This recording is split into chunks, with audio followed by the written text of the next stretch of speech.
We are not going to let them go past 8 weeks because by that point, we think the experience really changed, and I want to talk to you guys about that.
Entourage. This year we have truly achieved so much here on our homestead. We raised pigs for the first time and took them through the whole process. We raised our own meat chickens, and it's been really rewarding growing our own food, but also growing our own meat. And so in this video, I really want to reflect on our time with the chickens, what we thought about growing Cornish cross here on the property, how long it took in the end, and how the very last processing went, especially because we processed half of our birds at about the end of week 8 and the other half at about the end of week 9. And let me tell you, a space of a week makes a huge difference for the Cornish cross. So I'm really looking forward to talking to you guys more about that as I pack up this fence and pack away all their equipment, because we're not going to need it for a whole year. We are absolutely sorted when it comes to our meat for the next year because we got plenty of pork, we have plenty of chicken, and we have friends that are willing to share their lamb and do swaps with us as well. So that's really exciting. But before I talk to you guys about how things went and the difference between the two processing days, I did want to flick back to the last clips that I recorded. This was, I think, the day after we processed our first lot of chickens with Joss from Bigger Valley Eggs, and then also just our feelings going into the second process. So enjoy, and I'll catch you guys up after. Manners. Come on.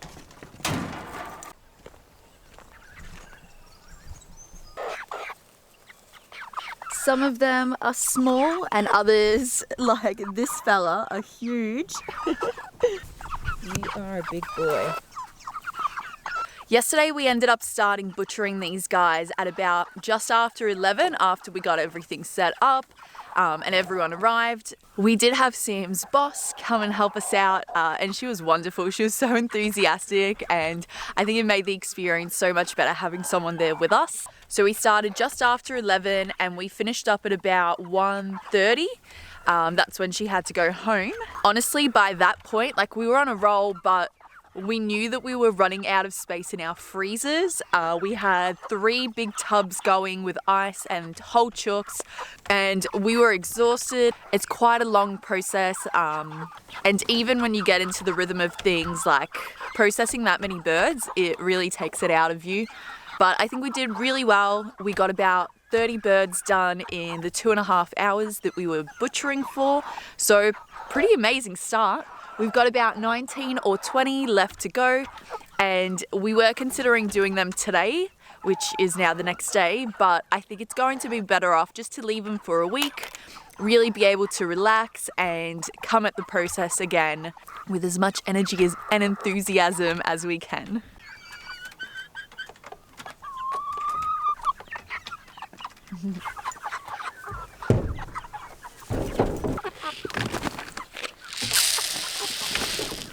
No, don't try to jump in. That's rude. We do still have 2 bags of feed, so it's kind of good that we get to keep a few for another week and get through those a bit more.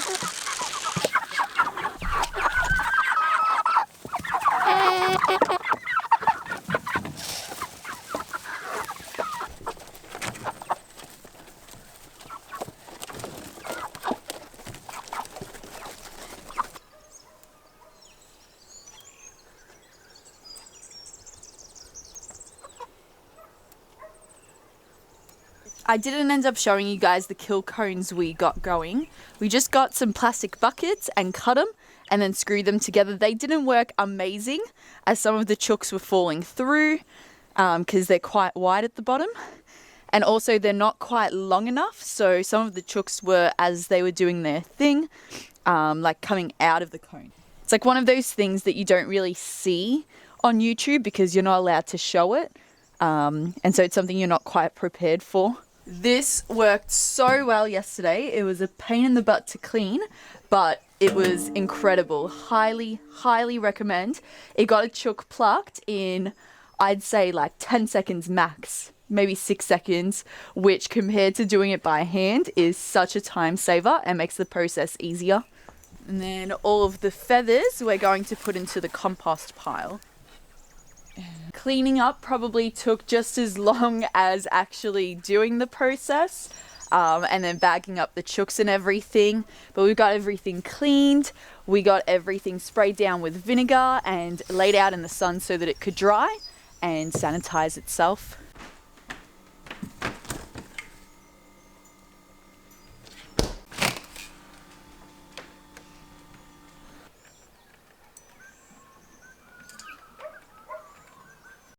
It is another very rainy day today, which is kind of good because the flies don't bother us. And one of our little roosters is starting to crow. Yo, so we've got a really busy day ahead of us today. It is day 2 of the chicken butchering. It is a beautiful rainy summer day. Look at that, there's not even a tinge of blue in the sky. But first, I want to give a huge shout out to Stephen from Sweeney's Creek Farm. Today we're going to be using one of his contraptions. This is a killing cone. It is freshly straight off the production line. I've already cut my finger on it. It's going to be an amazingly handy tool for us today, so thank you, Stephen. Eris, leave him.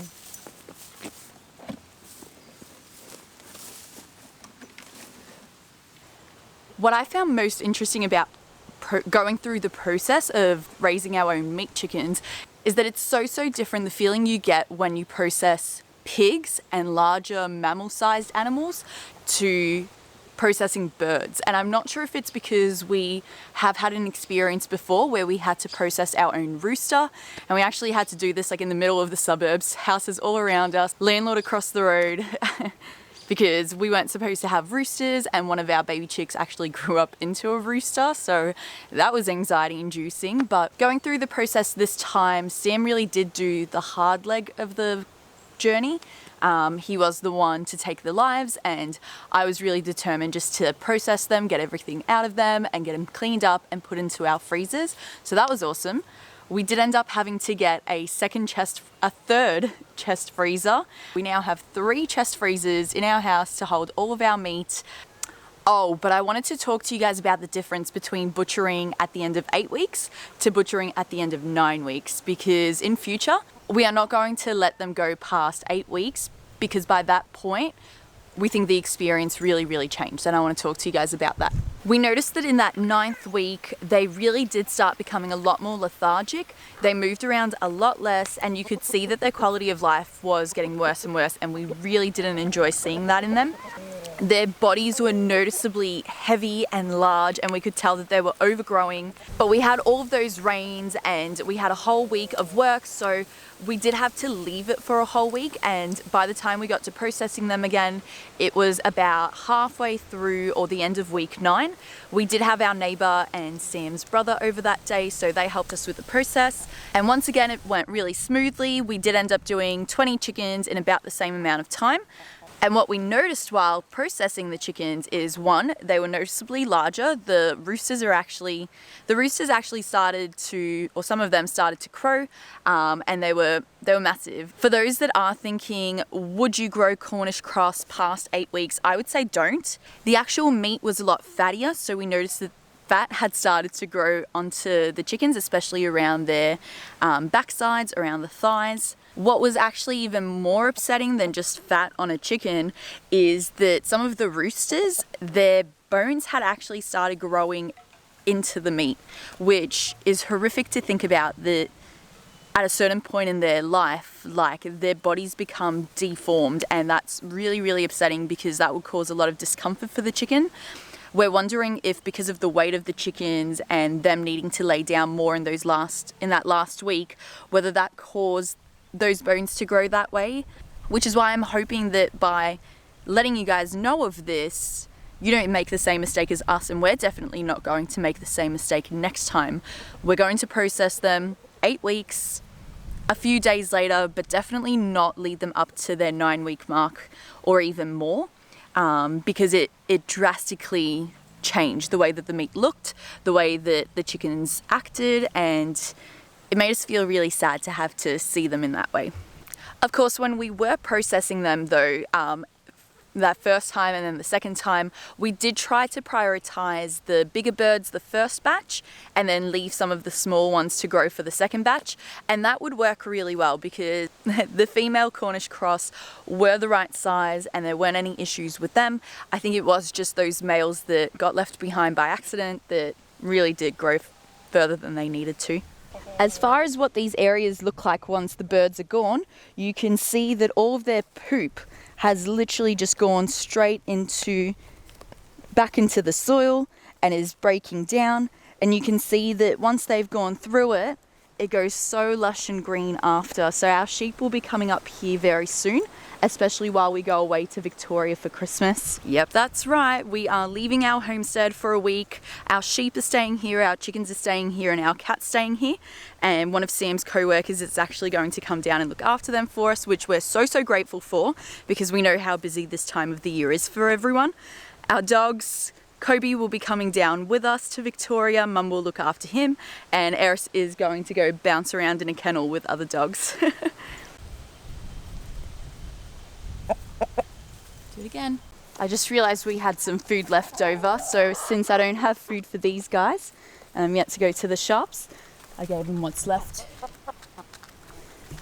Now the difference between this food and what they normally eat is that this is a lot higher in protein to help the meat birds to grow a lot faster. So this is good for young birds, but not so good for these layers. They'll be okay for a day though. This shelter will now have its third life. It served us for the pigs, it served us for the meat chickens, and now it's going to also serve us for the sheep. So stick around and we'll show you how we turn this into something that's more user-friendly for a sheep.